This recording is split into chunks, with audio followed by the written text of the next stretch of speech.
Good morning, everyone. Welcome. My name is Mike Hughes. I'm a partner in the Labor and Employment Group at Amundsen Davis. And my role today is going to be to talk to you about managing a construction site and other picketing, bannering, and other demonstrations that unions have typically used in the construction industry to help force unionization and organizing. Okay, so there's different types of picketing and bannering, and some of the terms we'll use are common situs picketing. All that means is when you have a place like a construction site, which is a common site for various multiple employers to have employees all working at a common place, there's specific rules for what the union has to follow if they are going to be picketing at a common situs. Recognitional picketing. This is picketing for the purpose of organizing, with the purpose of having a contractor recognize that union as the representative of their employees, i.e. becoming a signatory employer. So that is for a recognitional purpose, to have the company recognize the union as its employees' representative. Area standards and informational picketing. You see this a lot too, especially at construction sites where a union will picket with a message that a certain employer is not paying what they consider to be the area standard wages, or just other informational picketing. Picketing with a purpose of informing the public of a topic that they have with respect to the employer or the contractor that they have a beef with. Those are types of picketing, but also they can use bannering, what's called bannering, for those same purposes. So it's not actually picketing. We'll talk about what the difference is. Hand billing, where they're passing out flyers, use of inflatables like the rat and other, the fat cat and other types of objects at construction sites and elsewhere. And then there is what's called secondary picketing, which is unlawful and which is really some of the crux of what the rules are on common situsing, to try and eliminate enmeshing secondary or neutral employers or employers, contractors with whom the union does not have an issue, from becoming embroiled in a labor dispute between the union and the contractor that it does have a dispute with. Okay, so what is picketing? Picketing involves one or more individuals patrolling the area and they're marching or walking. Really, they have to be ambulatory. If they are sitting in chairs holding signs, that might not be picketing. If they're holding traditional picket signs, a stick with a placard on it, they're sitting in chairs and remaining stationary.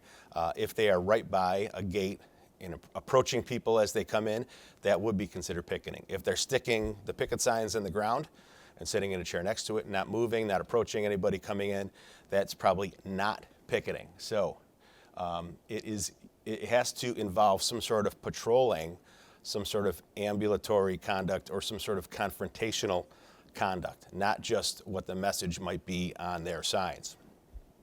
Picketing is subject to a bunch of restrictive rules where other informational or handbilling or bannering is not, because in theory that is just speech. And so that's why it's important for when you have demonstration, bannering, or picketing at a construction site to identify whether or not it is picketing. If it's picketing, there's a lot more restrictions that are put in place. We'll talk about what those are. And if it's not, there's a much broader avenue that the union has to engage in certain speech activity, whether it's a banner, use of the rat, or other things that is non-picketing.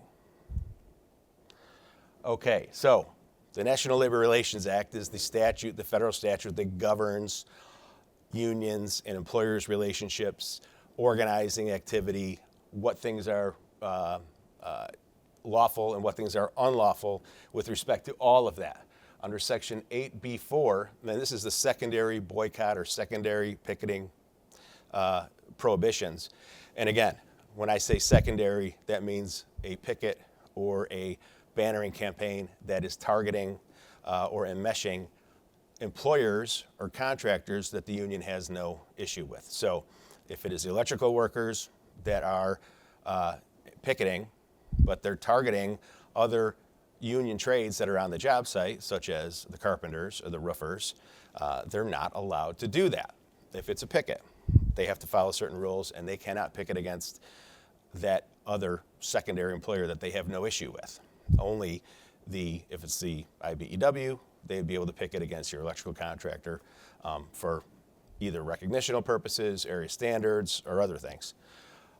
If it's directed at a secondary employer for a purpose of having the general contractor stop using that contractor, or forcing that contractor, let's say they picket directly against the general contractor for using a non-union electrical contractor, they can't do that. The purpose is clear there, that is to force or to coerce the neutral, the general contractor, to stop doing business with the non-union electrical contractor. And so under 8B4 of the National Labor Relations Act, it makes it unlawful for a union to attempt to involve a neutral party in a dispute between the union and a particular employer, must direct picketing, strike appeals, other pressures solely upon the employer with whom the union has a primary dispute, must limit its picketing and other pressures in order to avoid, to whatever degree possible, involvement of other contractors and other neutral employers. And any attempt to enmesh other companies in the dispute is going to be seen as unlawful. Now, what they can do is attempt to persuade, so they can write a letter to the general contractor saying, hey, we're going to engage in picketing, not against you, but against your electrical contractor because they're not paying area standards. They're allowed to do that, and that may have the same effect on the general contractor wanting to deal with the issue and either get a union electrical contractor there or do something else. But simply writing a letter is not going to be considered picketing. It's not going to be considered coercive. It's going to be they're allowed to be persuasive to neutral employers, but they're not even allowed to be persuasive to the employees of other neutral employers. So any attempt to get the employees of a neutral employer not to go to work, to withhold their services, is going to be unlawful if done through certain unlawful means. So we'll talk about how that would work. Again, the Act prohibits inducement or coercion of neutral individuals such as the other contractors' employees who you don't have a beef with to get them to withhold their services.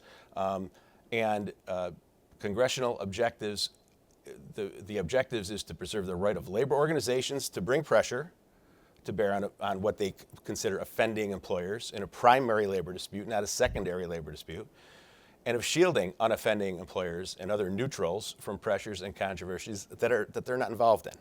And that's Supreme Court precedent sets this up. So 8B4 does not prohibit a union from taking direct action against the primary employer. Again, the primary employer is the contractor with whom they have the dispute.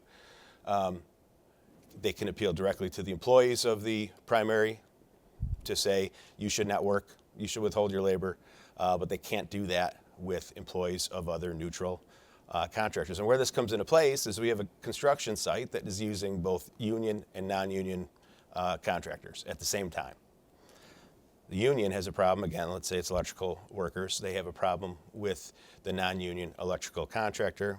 They're not allowed to approach employees of your roofing contractor and tell them that they need to withhold their labor from the job site in solidarity. Again, no direct pressure on another employer. They can't coerce through picketing against a neutral employer. Okay, so how do they do this then?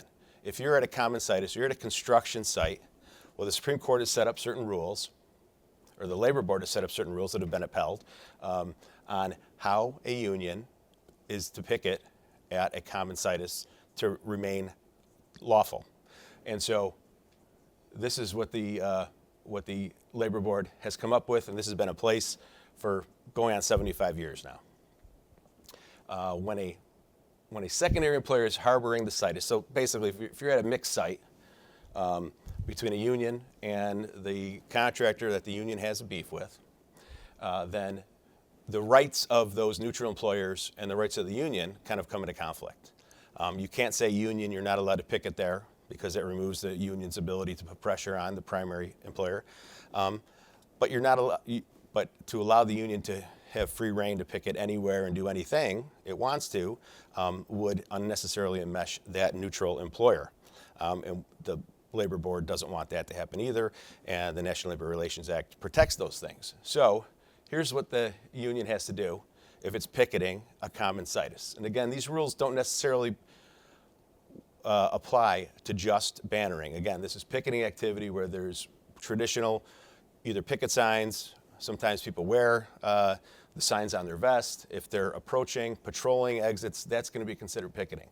So in order for it to be lawful at a common situs, such as a construction site with mixed use of union and non-union labor, the picketing must be strictly limited to the times when the situs, the construction site, when the primary is actually there performing work.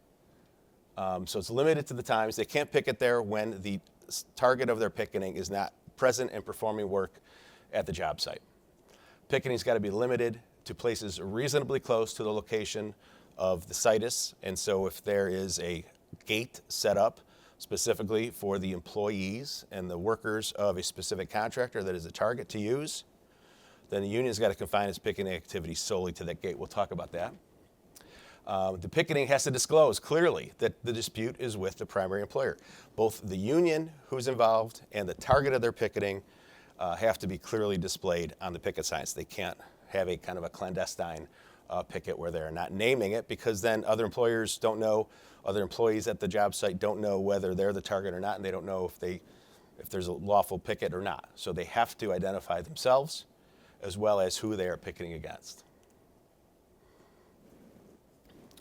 And so we talked about setting up a dual gate system because that confines the union to picketing at the gate that the target of its picketing is using.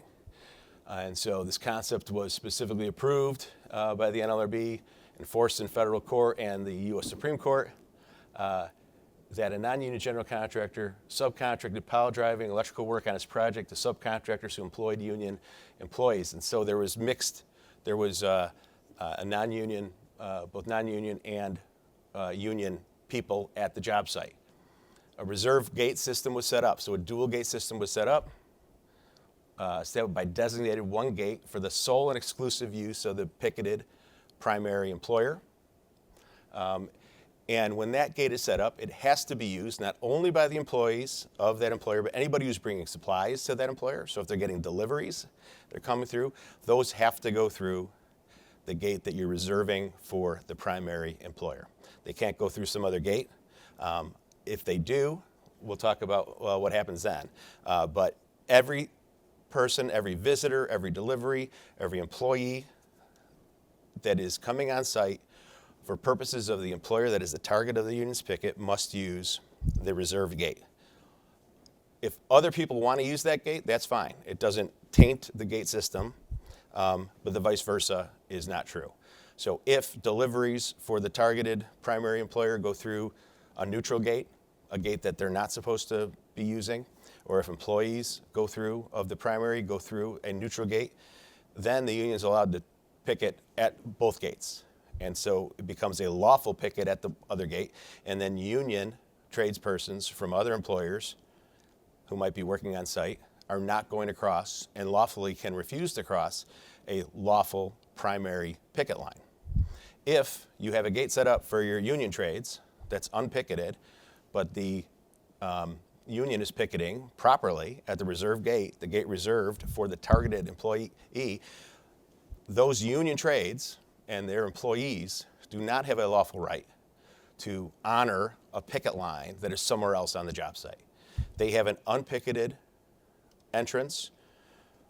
They are, you can't make somebody come to work, but that employer, in theory, if the union tradespeople don't go through a neutral gate that is unpicketed, can take disciplinary action or termination against those employees for engaging in an unlawful sympathy strike.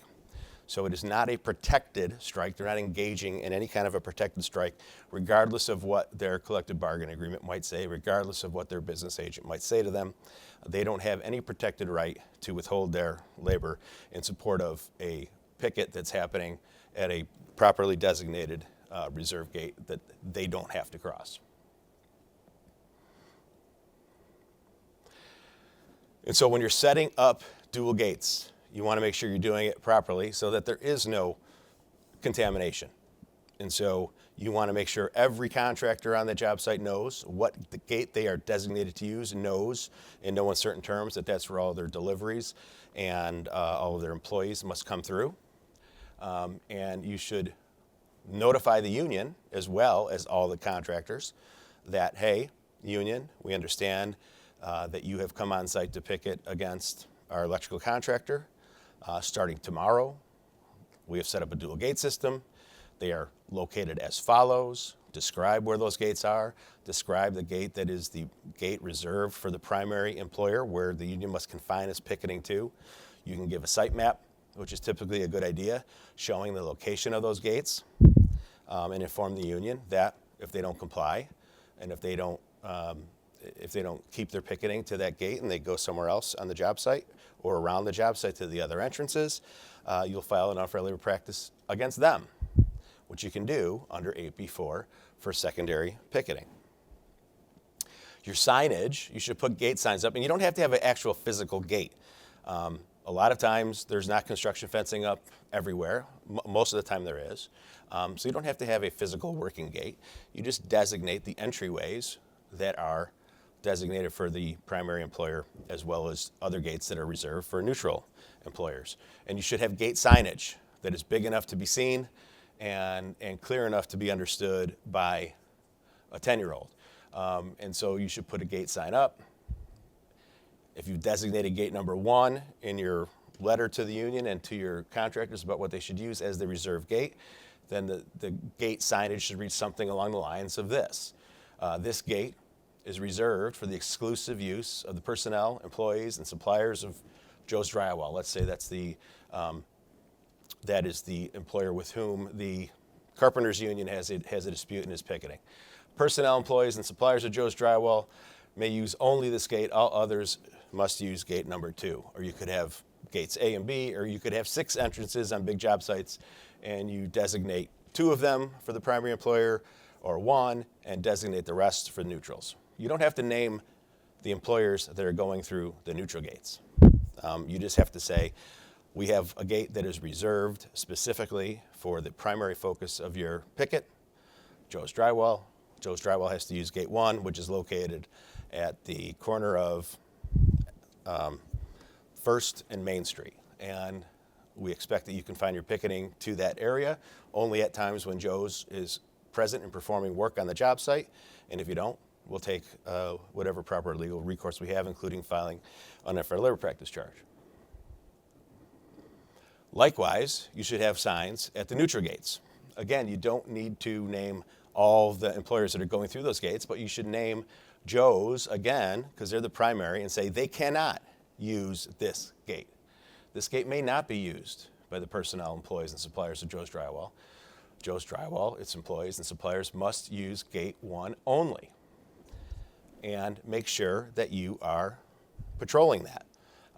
If it is a big enough job site and you've got a lot of traffic coming through, it's not a bad idea to have somebody there, whether it's somebody you hire from an outside service to watch the gates to make sure that they're being used properly, or if it's small enough to make sure that you're able to identify if something goes wrong and the wrong employer uses the wrong gate.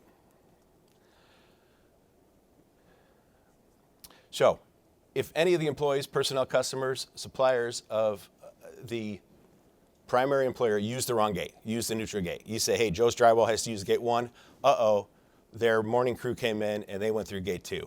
That means the union now is allowed to picket lawfully at gate 2. And if that's the gate where all your other union trades are supposed to come in, they're going to honor that picket because now that's a lawful picket because Joe's is using that gate, so they're allowed to picket there. What happens in that situation is you're not out of luck for the rest of the project. You might be for that day. You need to reestablish the gates. And so you do that by sending a letter to the union or identifying or handing a letter to the picketers saying, starting tomorrow morning, we are reestablishing the gates. And gate number 1 is for the exclusive use of Joe's. Gate number 2 is for everybody else. We expect you to comply. A one-off contamination or pollution is probably not going to ruin the gates system. If it happens repeatedly, the labor board is not going to enforce the gate system. They're going to allow the union to picket whole hog across that whole job site because it's going to take the position they think you are screwing around with a yo-yo job on the union, and so it's not going to enforce it if you're not enforcing it yourself. Nothing also prevents you from changing the location of the gates at any given time. Oftentimes the projects progress such that area that was used as an entrance is no longer able to be used as an entrance. Or you've got a large delivery that's got to come in and it's not going to get through the gate that you have designated for the primary. So you have to notify the union that as of Wednesday, we're flipping the gates for Wednesday only. As long as you are identifying it, putting the union on notice as to what's happening, then they're going to be held to be required to comply with the gate system. Along with dual gate systems, you also can have what are called a reserve time system. And so if you remember, one of the first more dry dock criteria is that the union is only allowed to picket at that job site when the target of their picket, the target contractor, is present and performing work. If you can shift, let's say you've got the shell up and now you've got just electrical work that's happening inside. If you can have them do that after 3 p.m. or after 4 p.m. every day, you can shift them to evening hours. All your other union trades work during the daytime hours. And the union then, they don't have to worry necessarily about setting up gates because the union won't be able to picket during the daytime when the target of their picket is not there. They can only picket after your union trades have come and gone for the day. And so you want to make sure that there's some buffer gap in between. You don't have them passing each other because that can cause some issues. So if you have a half-hour buffer between when your union trades are leaving and when the primary target, the non-union contractor that is the target of the picket, is coming in, that's another way to deal with this because the union wouldn't be allowed. And they can picket to their heart's content because if it's only the non-union contractor, those employees are not going to honor the picket.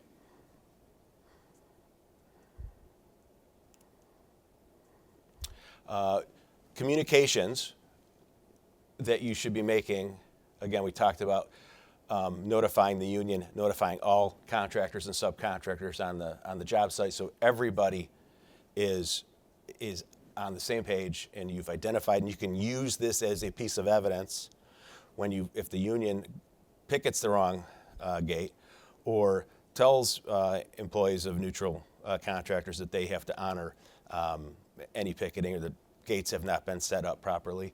This is the first thing you're going to give to the labor board if you file an unfair labor practice charge against the union for secondary picketing, is we informed them where it was, and yet they still picketed the wrong gate. Said they didn't have to comply with it. And a lot of unions have on their website, a good union member knows that a picket anywhere on a construction site means the whole site is picketed. That's not true. That is not true. And if they're handing something like that out, or if other trades are informing or threatening their own members to not work, even though there's a neutral gate for them to use, that is unlawful as well. And you can file an unfair labor practice charge, not against the picketing union, but against the other union that's supporting that picket by telling its employees or its members not to go through a neutral gate, which is an unlawful instruction. A lot of times we hear that they threaten, hey, if you do that, you're going to be brought up on union charges. You're going to lose your pension. All those threats, threatening their own members from engaging in their lawful rights and to, in fact, engage in unlawful activity.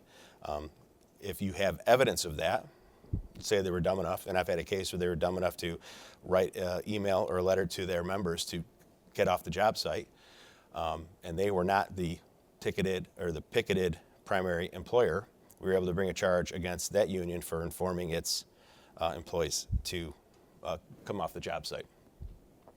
But this is going to be a big piece of evidence. Your letter to the union advising them that effective immediately or effective on some date certain, that The non-union electrical contractor will be present and performing work on the job site only on weekends or after 5 p.m. or on weekdays, and not at any other time.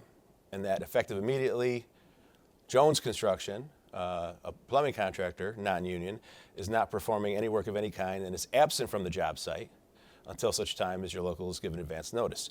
So if you're telling the union that one contractor that they have an issue with is not going to be present or performing work on the job site, they can't come and picket. They can't say they didn't know because you gave them notice. They can't picket against another company that they may have an issue with during times when they're not present because they've been shifted to the night shift.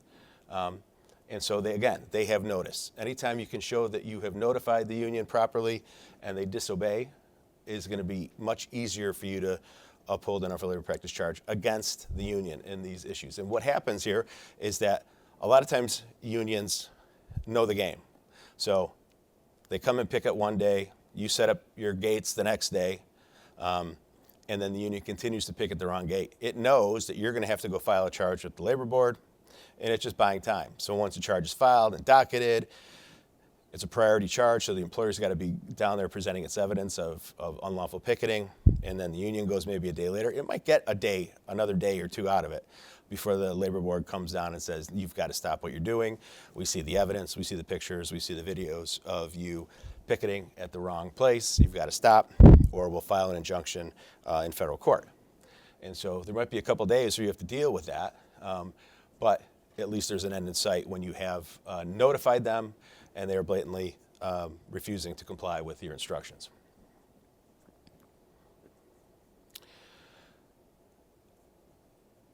And again, make sure you're patrolling it. Make sure that you're not, you don't have somebody in from you've got a contractor you say is only working nights.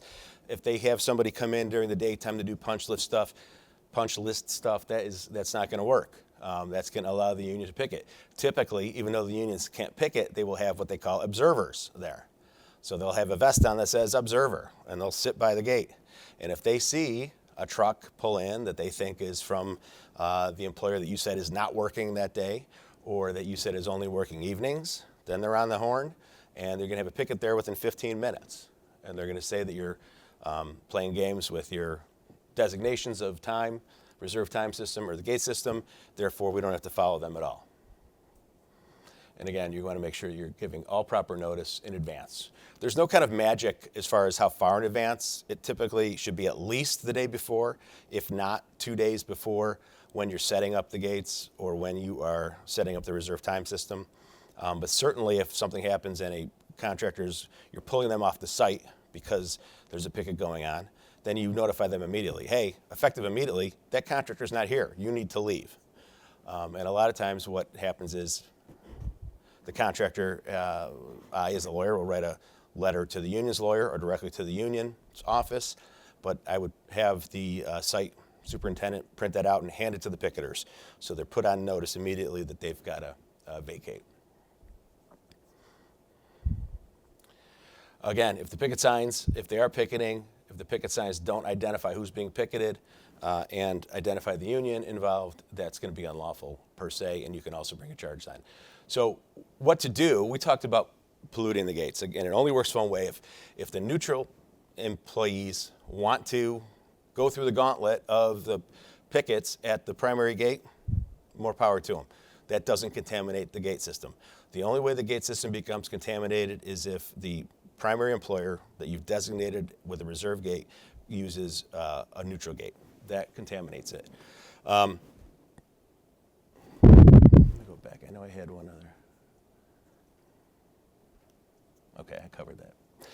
Okay, so we talked a lot about picketing, and those are the kind of the rules that are in place if there's picketing going on. But what if they're not picketing? And more unions are getting smart, and they're not engaging in what is considered traditional picketing. They're engaging in what's called bannering, or handbilling, or leafleting, or some other demonstration. And so, way back in 1951, the Supreme Court found that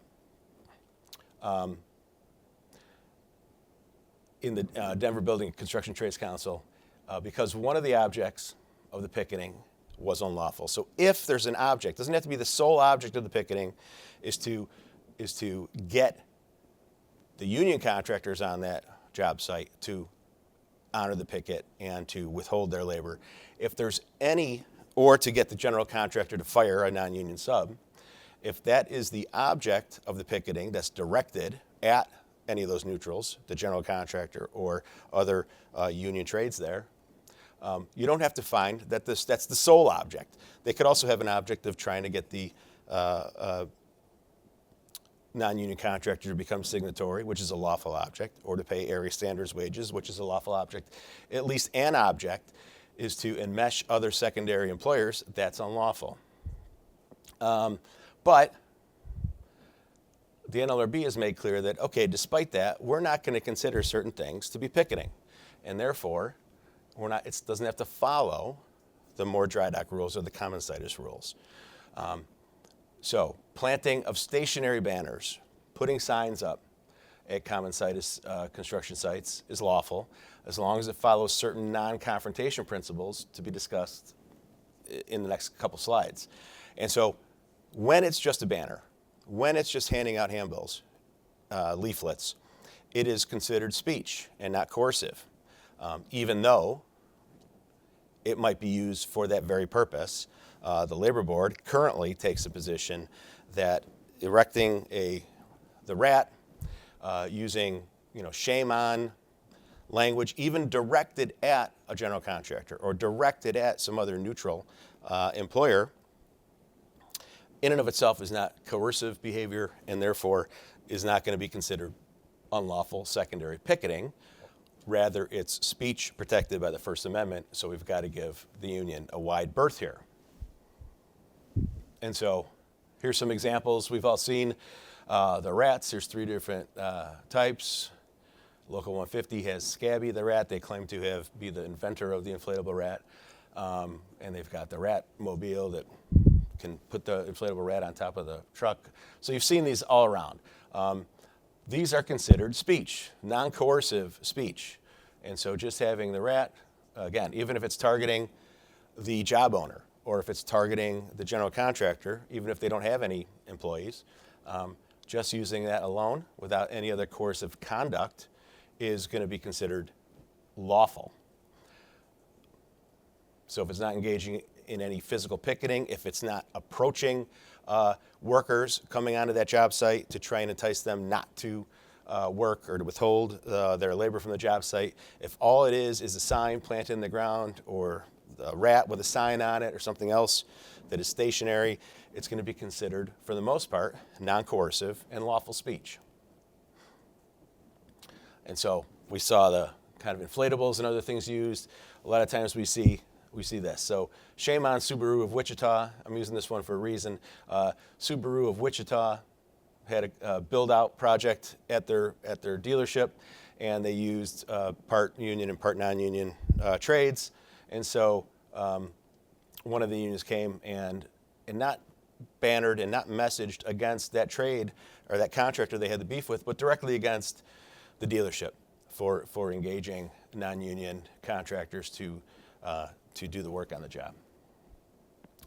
That alone is not going to be considered unlawful, even though it's targeting someone that the union doesn't have any claim on the members, or they're not within its trade jurisdiction at all. Handing out flyers denouncing the neutral's hiring of a non-union contractor is not unlawful. If they're handing them out to the public or just passersby, again, that's just considered speech. Putting up large signs in front of a neutral's place of business, even if it's not at the job site. They go to the general contractor's main office and put up a sign there on the right-of-way. That's going to be considered lawful, typically. So this shame on messaging, which we see a lot of. The rat, the fat cat, holding of other demonstrations like mock funerals, if they're not engaging with people or confronting people, those are typically considered free speech and not coercive of the public or of the employees that are entering the job site, and therefore protected. But there's been some there has been some attempts in the prior Trump administration. The general counsel of the NLRB attempted to bring cases to overturn that. Say, no, listen, everybody knows what the story is. Don't tell me putting this at the entrance is not meant to be coercive, or what's considered signal picketing. Yeah, it's not walking around, but it is when it's placed directly at a gate where neutral employers have to go through. Of course, everybody knows what the message the union is sending, and that this is a coercive message. You're insulting the people that are coming through, calling them rats and scabs and other things. So it is the NLRB General Counsel under President Trump took the position that some of this stuff ought to be considered coercive, unlawful conduct as opposed to just speech. But as of yet, no court has decided that. And the General Counsel that is currently in place, Jennifer Abruzzo, has kind of nixed any of those efforts. And there's plenty of case law that says this is protected speech.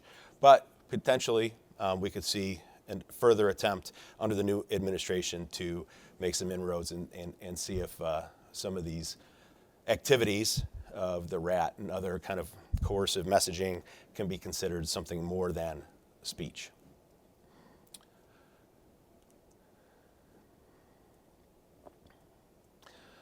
Again, the Labor Board has specifically found using the rat display is not confrontational, is only speech, and is protected.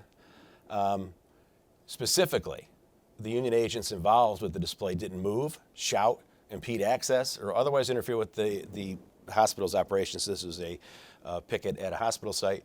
Rather, the rat balloon itself was just symbolic speech. So just because they're using a rat doesn't make the whole thing protected. If they're also confronting people, if they're also using picket signs, if they're picketing elsewhere on the property and also using this rat, all of that considered together can make the conduct unlawful, and some other things as well. And so we talked about a signal picket. Sometimes these things that they're using purportedly as banners or just the rat or just speech rise to the level of something more. And there's been some guidelines through the NLRB about how and where and when such bannering has to be conducted for it to maintain the protections of the First Amendment and of the Act. So banners and banner holders should be completely stationary, no marching, movement of any kind. Banners should not be held in front of any entrance to a secondary site in a manner that forces anyone entering the site to pass between union representatives. So if you're patrolling or staking your position so they have to pass between two people or two signs, that's going to be more coercive than one sign that's adjacent to one side of the entrance. Banners should be located at a sufficient distance from entrances so that anyone wishing to enter and exit the site can do so without confronting banner holders in any way. If possible, banners and banner holders should be facing the public at large rather than the individuals entering and exiting the site. And that's a big issue that gets litigated in these cases. The union saying, hey, all we're doing was informing the public. We have a right to publicity. We have a right to First Amendment. But yet they're shouting into the job site, or they are taking pictures of people entering and exiting the job site. That is all conduct that coupled with the rat, coupled with the bannering, is going to make this coercive behavior. So be on the lookout for that. Banner holders also should not confront anyone entering or exiting the site except to distribute handbills. And if somebody doesn't want a handbill, they can't force one on them. That's also coercive conduct.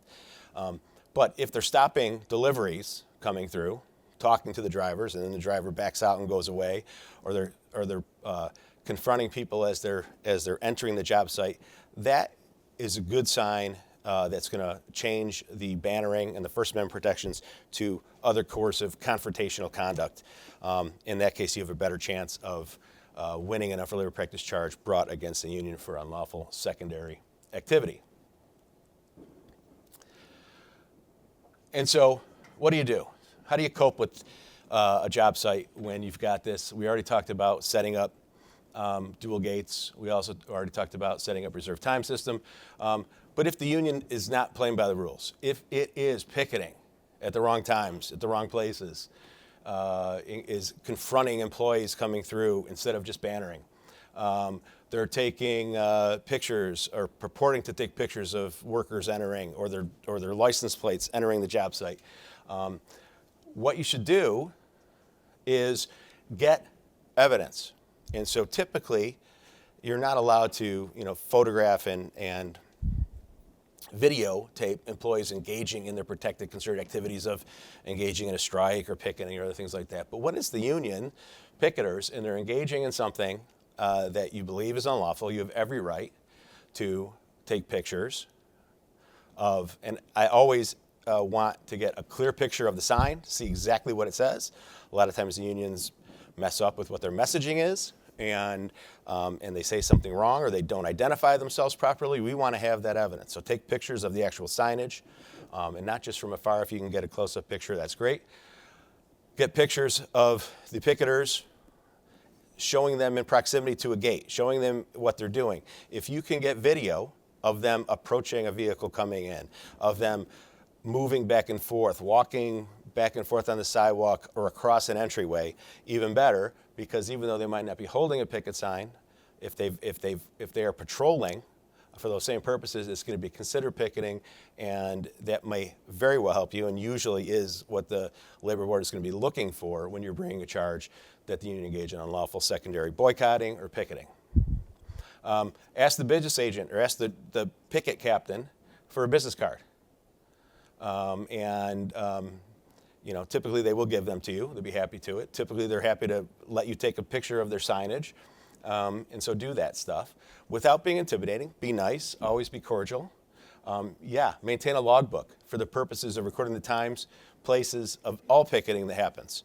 So if any picketing is going on or handbilling is going on, ideally you have a handbill that accounts for where that was happening, what was happening. So picketing with picket signs, number of individuals engaged at any of the gates or locations where picketing or handbilling is happening, a description of what they were doing, 2 guys sitting in their car with a sign posted in the ground, or 3 guys approaching cars or patrolling back and forth. We want the times and dates so that we can use that contemporaneous evidence if we're showing how long this has been happening in order to convince the labor board to take action or to go seek an injunction in federal court to stop the union from engaging in the unlawful secondary picketing. Know your subcontractor and your contractor agreements. A lot of times, union subcontractors will take the position, hey, our BA is telling our employees that they don't have to enter because the picket is on job site. Well, no, that's not true. We've already explained, and we have certain communications that we use with general contractors and their subcontractors about what their rights are that they can give to their employees, about what their rights are and what the union can't do with them. But also, if there's clauses in the construction agreements in the subcontracting agreements that say, hey, subcontractor, you've got to, if there's an unpicketed neutral gate designated for you, you've got to enter and perform work or else you're in breach. Be mindful of what those say and whether you're on the hook for that or whether you can enforce it, depending on what side of the coin you're on there. Talk to workers. If one a union contractor is saying they're not working, have that union subcontractor talk to their employees, find out why. If they say, our BA told us we can't work, well, now you've got evidence that they're being given an unlawful instruction when there's a unpicketed neutral gate for them to enter through. Or even if there's picketing at that neutral gate, it's an unlawful picket, it's an unlawful secondary picket, and typically they don't have a right to not go through that either. But typically what happens is the unions get together and they talk, and the picketing union confines itself to its place at one gate, but the other unions agree, okay, for a day or 2 days, we're going to withhold our labor. That's all unlawful. And so if you have evidence of employees giving you information about that, or if there's emails or other things, or if the subcontractor says, I got a call from the business agent, he told me they are not going to do this, they're going to honor that picket, and they've instructed their employees not to work, well, we can present that subcontractor at the labor board to give an affidavit as evidence of the unlawful secondary action. But get the information from the subcontractor or their employees about why they're not working. Don't interrogate them. Just ask them, say, hey, we've got an unpicketed neutral gate. You have every right to go through it, and see what they say. They may give up some information that their union or their BA has told them, which can lead to you filing a charge. No local ordinances. This typically happens with reserve time systems. So there might be noise ordinances that don't allow construction work to happen past the hour of 6 p.m. or something in the municipality. Know that. We've had situations where reserve time systems have been set up, and then what the union does is call the municipality, and they send out their inspector, and you get a ticket for a noise violation because you've got construction work going on after permitted hours in the location. Again, if you got the walls up and you can do it inside, typically that's not going to be, if you're just wiring or doing some other stuff that can't be heard anywhere, that's typically better than if you're pile driving or doing any underground or other work there. So know those ordinances. Don't get yourself in trouble with that, trying to beat back the union here. Add your contractor contacts. Make sure you have, if you can, backups ready or have a deep bench of contractors you can go to, because a lot of times what happens is when the picketing is happening, either the project owner or the general contractor doesn't want to deal with it, and a decision is made. Okay, we're going to go all union, so we're going to get rid of the primary target of the union. When we tell the union, hey, they're not here anymore, we're hiring a union subcontractor, the picketing issue goes away. The bannering issue goes away. If they're bannering outside the GC's offices, that goes away. If they're picketing outside of the project owner's offices, that goes away. Or if they're bannering out there, that goes away. Or vice versa. You take the position, okay, we're getting rid of all the union subs. If they're withholding their labor as it is right now, even though we've got unpicketed gates for them to go through, we're going to find them in breach, we're going to cancel those contractors, and we're going to bring in all non-union if we can. And that then allows the union to really kind of picket at its will, but now you have no contractors who are not going to withhold their work. The issue you run into there is with deliveries. So sometimes you've got Teamster drivers that are not going to come in to make deliveries if there's picketing going on. Or you have ComEd or some other utilities hookups that might not come if there's picketing in that situation. In that case, you want to maybe get creative with your reserve time system, have nobody on site or have none of your non-union contractors on site, inform the union so that there's no picketing that can go on that day. You can get your hookups done, or you can get some deliveries made for your other union contractors that might need to be made.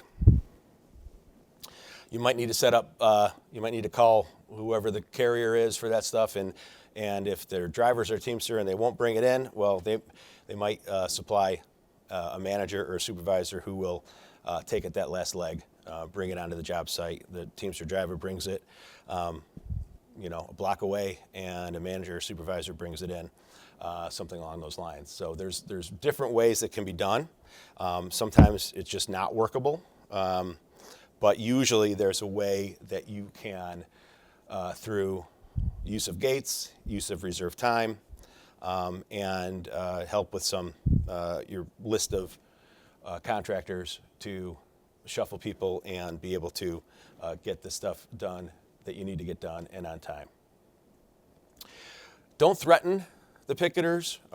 If they're coming on site, one of the things that happens is the superintendent says, hey, you're trespassing, you need to leave. Get out now, I'm going to call the police. If it's not in the contract of construction that the general contractor is allowed to exclude persons or has the property rights of the job owner, I've been involved in cases where that's unlawful. The GC or some other sub, because they didn't have the right to exclude people from the job site, it wasn't delegated to them specifically in writing in the contract. The labor board said your threat to call the police when you didn't have the authority to remove someone, or your threat to remove somebody from the job site is going to be seen as an unlawful coercion against their engaging in protected concerted activity and lawful activity. So if they are trespassing, you should inform the property owner or whoever has the right to exclude them. You can't appeal to them to get them off. You can inform them what is going on. And either then they can delegate to you, and I would have them do that in writing, that you can have them removed, or could call the police, or they can do it themselves. Either contact the union, tell them, hey, you're trespassing. If you're still there, we're gonna press charges, or you just call the police. But don't threaten to call the police. Make sure that your on-site superintendents aren't making those threats either. There's really no reason to get involved in any shouting matches. Be cordial. Most of the time, the pickets of this type are fairly cordial, unless they're specifically with respect to like the general contractor, but they might be yelling at the employees of union contractors who refuse to come off the job site, call them scabs, engage in some other nasty talk with them. But typically, as respects, the general behavior, it's typically not going to be too over-the-top confrontational, especially if it's bannering and the union wants to maintain that all it's doing is publicizing its dispute to the public. And you can also get creative. I've showed you that shame on Subaru of Wichita sign before. The reason I did is because they kind of called the union's bluff. And so they turned this shame on Subaru of Wichita into something funny. They put up their own sign next to it saying, for having unbeatable prices. And they so the next day they came in and the shame on Wichita sign was over to the right. And so they just changed that sign to the left with a comma after it so it reads like a sentence as well. I've seen where unions have used the rat. Well, employers go and get some other inflatables that you typically see outside of, let's say, car dealerships, things like that. So it just looks like it's part of their marketing efforts. So you can get creative there. Don't lose your cool. Don't shout. Don't confront anybody. But make sure you're making your log. Make sure you're taking photos and video if you can. And again, make sure to over-communicate with all contractors, subcontractors on site, and with the involved unions about your reserve time systems, your reserve gate systems, and what you expect of everyone, and make sure you're policing that properly. If the unions don't comply, again, we've talked about you can file unfair labor practice charges. If the labor board feels like you have a case and the union won't comply after you file the charge, they can bring an injunction in federal court. State court injunctions, typically you can get only for things like trespass or violence. Those typically are not used. There's preemption over those types of actions where state court tries to regulate federal issues, which the National Labor Relations Act is. If you're successful, or even if you're not successful, and even if you don't bring an unfair labor practice charge, if unlawful secondary picketing or boycotting causes actual damages to you, you can bring a suit for damages in federal court. Again, but here you have to prove your damages. If you lose 2 days, you have to show that somehow relates to some specific monetary amount if you want to go that route. Typically, it doesn't get there. It's a lot of times not worth it. But if you get big penalties for being late, and you can attribute it to days lost because the union was engaged in unlawful picketing at the job site, you certainly are allowed to bring a federal lawsuit for those damages. Thanks. I think we're about that time. My screen went blank here, so I didn't see any questions, but happy to answer some. Yeah, Mike, we got one question in the chat. If those contractors' employees do not report to honor picketing contractors' employees strike for a day or two, can the contractor terminate them for no call, no show? If that's what your policy is, and if you follow that in other instances. So you can't enforce your no call, no show policy against people who don't show up because there's a picket there if you're not enforcing it for other people who do it for something else. You've got to be consistent. You can't enforce your rules more strictly against people who are engaging in purported conduct. Now, but here's the issue with that is you don't necessarily have to rely on no call, no show. If it's a union contractor and their employees are saying, hey, we're not coming in through gate B because there's a picket at gate A, that contractor there's typically a no strike clause in their union contract, and that would be considered a wildcat strike, and you can typically terminate someone for engaging in a wildcat strike. typically, as the general contractor, and these subcontractors are not looking to fire their seasoned employees, but you certainly would have the right to do that. Or shift them to another job and you get somebody else over there. But you would have the right to discipline someone for engaging in that type of unprotected work stoppage.